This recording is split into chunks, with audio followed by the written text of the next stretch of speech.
मोतिहारी में भाजपा महिला मोर्चा द्वारा नारी शक्ति बंधन अभियान को लेकर भाजपा जिला कार्यालय गांधी कॉम्प्लेक्स में प्रेस वार्ता हुई। प्रेस वार्ता को संबोधित करते हुए अधिवक्ता पुतुल पाठक ने कहा कि नारी शक्ति बंधन अधिनियम 2023 सितंबर 2023 में पारित एक संवैधानिक संशोधन जो लोकसभा, राज्य विधानसभा और दिल्ली विधानसभा में महिलाओं के लिए 1/3 सीटों का आरक्षण सुनिश्चित करता है। श्रीमती पाठक ने कहा कि यह केवल भारतीय महिलाओं के लिए ही नहीं बल्कि पूरे भारत के लिए एक ऐतिहासिक मील का पत्थर है। वहीं सुप्रसिद्ध चिकित्सक डॉक्टर हेना चंद्रा ने कहा कि उस विश्वास की अभिव्यक्ति है कि जब निर्णय लेने की मेज पर महिलाएं होंगी तब नीति में संवेदनशीलता होगी, विकास में संतुलन होगा और समाज में समावेशिता की नई धारा बहेगी। उन्होंने कहा कि यह भारत के भविष्य को भी सशक्त बनाने का अधिनियम है। यह उन लाखों बेटियों की आकांक्षाओं का सम्मान है जो गाँव की गलियों से निकलकर नेतृत्व के मंच तक पहुंचना चाहती है। जिला अध्यक्ष महिला मोर्चा नीता शर्मा ने कहा कि आज भारत में हर चुनाव में महिलाएं बड़ी संख्या में मतदान केंद्रों पर लाइन में खड़ी दिखती हैं और अपने वोट डालती हैं। हाल के चुनाव में तो कई जगह महिलाओं की संख्या पुरुषों से भी ज्यादा रही है। यह महत्वपूर्ण बदलाव दिखाता है कि अब महिलाएं लोकतंत्र के किनारे नहीं बल्कि उसके केंद्र में है। नारी शक्ति बंधन अभियान मोतिहारी की प्रभारी मीना मिश्रा ने कहा कि यह अधिनियम केवल एक संवैधानिक व्यवस्था नहीं है बल्कि विकसित भारत 2047 के संकल्प को गति देने वाला एक निर्णायक कदम है। जब महिलाएं नेतृत्व की भूमिका में आगे बढ़ेंगी तो विकास की प्रक्रिया अधिक समावेशी, संतुलित और टिकाऊ बनेगी। प्रधानमंत्री नरेंद्र मोदी का स्पष्ट दृष्टिकोण रहा है कि महिला नेतृत्व वाला विकास ही भारत को नई ऊंचाइयों तक ले जा सकता है। नारी शक्ति बंधन अधिनियम का क्रियान्वयन उसी दृष्टि को साकार करने की दिशा में एक ऐतिहासिक पहल है जो आने वाले समय में भारत के लोकतंत्र और विकास मॉडल को और सशक्त बनाएगा। उक्त अवसर पर महिला मोर्चा की मीडिया प्रभारी दया उषा गुप्ता एवं रंजना सिन्हा उपस्थित थे। आज नारी शक्ति बंधन अभियान कार्यक्रम के लिए हम लोग जो आए हुए हैं, यह सबसे उत्साहवर्धक बात है कि आज स्वतंत्र भारत का अमृत काल में ये महिलाओं को दिया गया एक बहुत बड़ा उपहार है जिसकी वो हकदार थी। और यह अधिनियम 2023 से ही लोकसभा में पारित हो चुका था, राज्यसभा में, किंतु इसको लागू नहीं किया गया था, लेकिन अब इसे कैबिनेट की मंजूरी मिल गई है।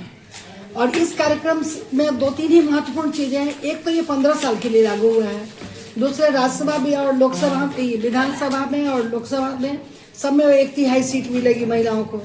और इससे यह महिलाओं के अंदर जो नीति निर्णायक शक्ति थी उस पर आज भरोसा किया गया है। नहीं तो हम लोग महसूस करते हैं कि विभिन्न क्षेत्रों में महिलाओं को कार्य करने के लिए तो अधिकार दिया गया था, लेकिन ऐसी नियमों की एक व्यवस्था अभी नहीं थी जो महिलाओं के द्वारा मतलब महिलाओं के लिए हित में हो। मतलब तो जरूर है आप लोग, हाँ, कि नीति निर्णायक शक्ति उनको मिल गई।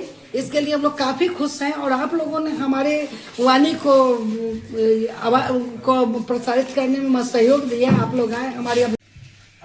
सबसे पहले तो आप सभी का धन्यवाद। आज नारी शक्ति बंधन अधिनियम के तहत आज हम सभी एक प्रेस कॉन्फ्रेंस रखे हुए हैं।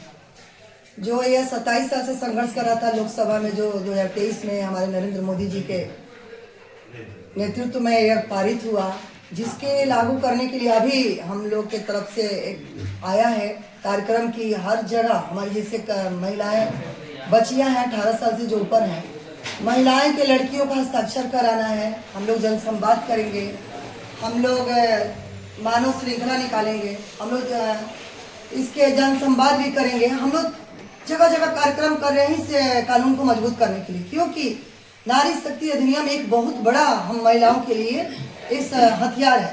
कहने मतलब आगे एक हमारा प्लेटफॉर्म है जो हम आगे बढ़ सकते हैं। और इसके लिए मोदी सरकार ने भी काफी महिलाओं को मदद किया, ढेर सारा योजनाओं लाकर, जिसके कारण घर घर से महिला बाहर निकल रही हैं और इसमें उनका रुझान भी है। महिला को सशक्त करने में केंद्र सरकार का हाथ है और महिला सशक्त होना भी चाह रही है। जब तक एक महिला सशक्त नहीं होती है, परिवार सशक्त नहीं होता, एक समाज नहीं होता, एक देश नहीं होता है।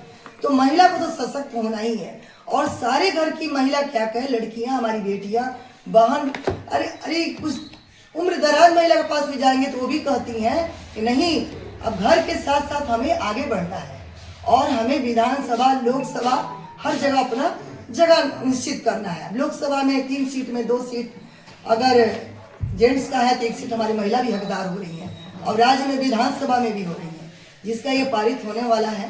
पारित तो हो चुका है, लेकिन यह अधिनियम लागू हो रहा है जिसमें हमारी सारी घर से हमारी महिलाएं आगे बढ़ चढ़कर हिस्सा ले रही हैं और ये कामयाब होंगे। हमारे देश में नारी को सदैव शक्ति का प्रतीक माना जाता है। घर में भी जो महिलाएं घर चलाती हैं वो कितने अच्छे से घर चलाती हैं। वो मायके, ससुराल, ननिहाल हर को कितने संभाल के रखती हैं घर को।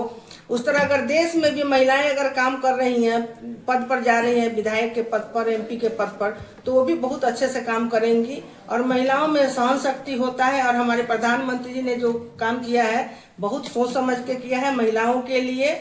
उज्ज्वला योजना, घर वाला जो है वो सारा चीज महिलाओं, आवास योजना, मुद्रा योजना सारा महिलाओं के नाम पर किया है।